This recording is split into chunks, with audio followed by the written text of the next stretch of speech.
Christ is our victory. Daily meditations on great texts from the Book of Books. January 11th. Courage is contagious. And from thence, when the brethren heard of us, they came to meet us as far as Appii Forum, and the 3 taverns, whom when Paul saw, he thanked God and took courage. Acts 28:15. In this nuclear age, a great deal of study is being given to chain reactions. One atom, when broken up, becomes a force touching off other reactions. The process is continuous. In this respect, people are like atoms.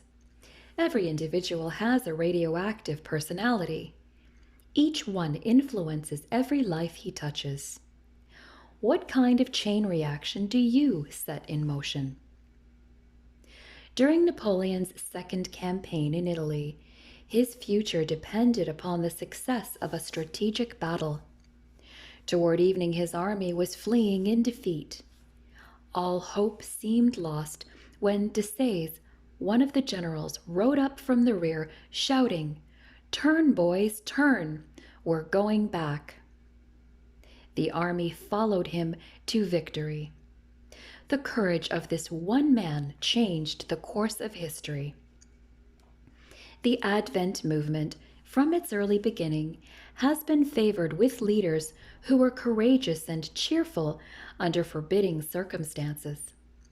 It took great fortitude for our first missionary, J.N. Andrews, to leave his homeland and set out for a new country. When he arrived, he was so poor that he had to translate our first literature into French by the light of the street lamp. What an example he set! How the life of this courageous missionary has influenced thousands of young people who have followed in his sacrificial steps. During the days of the Great Depression, it looked as though the work would be crippled for lack of funds. Some of our leaders were tempted to become discouraged and felt we must curtail our missionary program. At this critical time, the Lord used a man of undaunted courage to inspire his people. When the General Conference was about to sound retreat, W.A. Spicer rose to his feet. His voice rang through the auditorium. "Brethren, we must advance. Cheer everybody on."